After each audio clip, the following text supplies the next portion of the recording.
नमस्कार दोस्तों। साल 2024 खत्म होने में अब कुछ ही दिन रह गए हैं। साल 2024 में शेयर बाजार में काफ़ी सारे इवेंट देखने को मिले हैं। खैर, परफॉर्मेंस की बात करें तो बेंचमार्क इंडेक्स निफ्टी 50 ने 2024 में कुल 13% का रिटर्न बना कर दिया है। दोस्तों, अब हम नए साल में प्रवेश करने वाले हैं, तो उससे पहले मन में ये सवाल आ रहा है कि अगले साल यानी 2025 में शेयर बाजार कैसा परफॉर्मेंस करेगा। तो इसके जवाब में कई सारे ब्रोकरेज फर्म्स ने 2025 में बाजार की चाल कैसी रह सकती है उस पर अपना नजरिया पेश किया है। इन्हीं में जानी मानी घरेलू brokerage firm Motilal Oswal financial services ने अगले साल यानी 2025 के लिए अपना नजरिया पेश किया है। Brokerage Motilal Oswal financial services का मानना है कि बाजार के लिए 2025 के शुरुआती 6 महीने कंसोलिडेशन वाली हो सकती है। वहीं इसके बाद 6 महीने बाजार में रिकवरी के तौर पर देखने को मिल सकती है।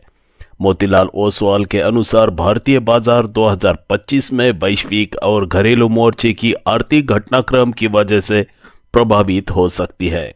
आइए जानते हैं मोतीलाल ओसवाल के 2025 में इन 10 शेयरों को टॉप बीट के तौर पर चुना है। जानते हैं कौन से है वो शेयर। तो नंबर 1, आईसीआईसीआई बैंक। इस बैंक के शेयरों में लगातार मजबूत ग्रोथ देखने को मिल रही है। कंपनी ने इसके लिए टारगेट प्राइस 1550 रुपये रखा है और ये 1298 रुपये 95 पैसे के करंट मार्केट प्राइस से 19.4% ज़्यादा है। बैंक ने फाइनेंशियल ईयर 2022 से 2024 के दौरान अपने लोन पोर्टफोलियो में 17% CAGR की दर से ग्रोथ हासिल की है। ब्रोकरेज फर्म ने बैंक के शेयरों के लिए बाय रेटिंग बरकरार रखी है। Number 2, HCL technologies.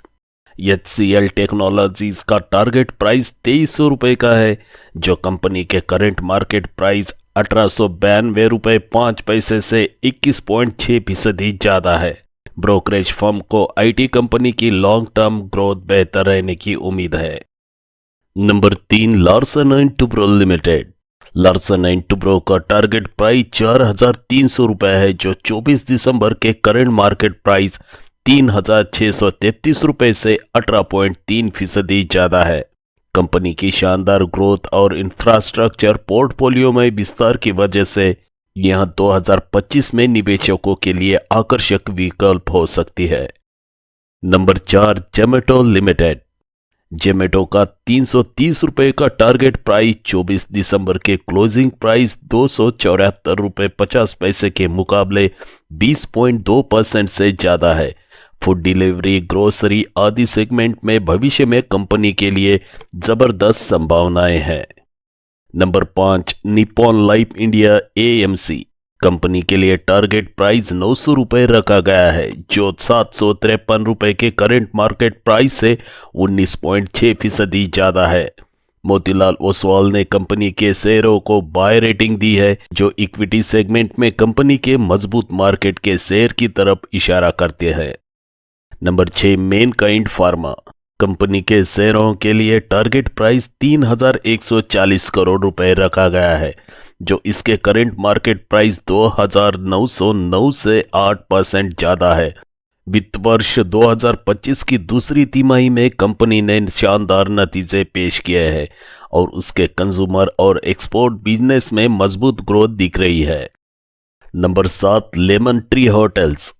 Lemon tree hotels company के शेयरों के लिए टारगेट प्राइस 190 रुपये रखा गया है, जो 151 रुपये 25 पैसे के करंट मार्केट प्राइस से 25.5% ज़्यादा है।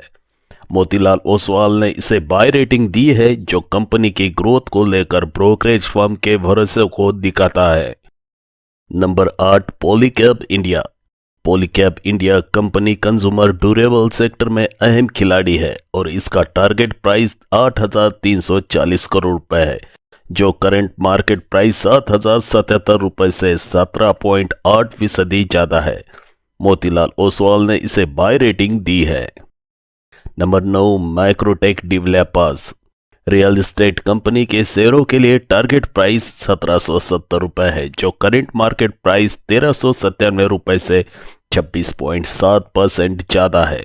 मानसून सीजन सुस्त रहने के बावजूद मैक्रोटेक ने मजबूत ग्रोथ दर्ज की है। नंबर 2, सिरमा एसजीएस टेक्नोलॉजी कंपनी के लिए टारगेट प्राइस 750 रुपए है, जो 599 रुपए 50 पैसे के करंट मार्केट प्राइस से 25.2% ज्यादा है। कंपनी के पास 4800 करोड़ रुपए का ऑर्डर बुक है, जो उसकी ग्रोथ को दर्शाता है। 2025 के ये है 5 बड़े ट्रिगर। Number 1, union budget. 2025 के फरवरी महीने के पहले हफ्ते में देश की केंद्र सरकार यूनियन बजट पेश करेंगी, जो बाजार के लिए महत्वपूर्ण होने जा रहा है। नंबर 2, अर्निंग या कंपनियों के तिमाही नतीजे। 2025 के शुरू होते ही भारत की कॉरपोरेट कंपनियां अपने दिसंबर तिमाही रिजल्ट पेश करना शुरू करेगी। तिमाही रिजल्ट के आधार पर ही बाजार का प्रदर्शन काफी हद तक टिका हुआ है।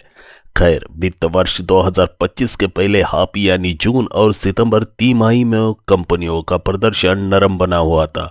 उम्मीद है कि दूसरे हाफ यानी दिसंबर क्वार्टर और आने वाले मार्च क्वार्टर में कंपनियों के अर्निंग में रिकवरी देखी जा सकती है। Number 3, valuation.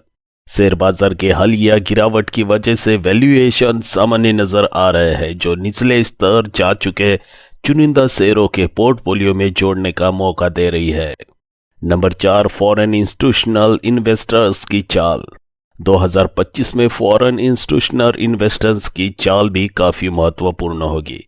2025 के अक्टूबर और नवंबर के महीने में फॉरेन इंस्टीट्यूशनल इन्वेस्टर्स ने करीब 1.5 लाख करोड़ रुपए के मूल्य वाले भारतीय शेयरों की बिकवाली किया है। डॉलर इंडेक्स की मजबूती, मिड कैप और स्मॉल कैप सेगमेंट का वैल्यूएशन, कॉरपोरेट कंपनियों की अर्निंग में कमजोरी जैसे फैक्टर ने विदेशी निवेशकों को बिकवाली के लिए मजबूर किया है। नंबर 5, सरकारी खर्च। बाजार के इन्वेस्टर उम्मीद कर रहे हैं कि 2025 में सरकार की तरफ से सरकारी खर्च बढ़ सकता है। साथ ही अनुकूल पॉलिसी बदलाव देखने को मिल सकता है।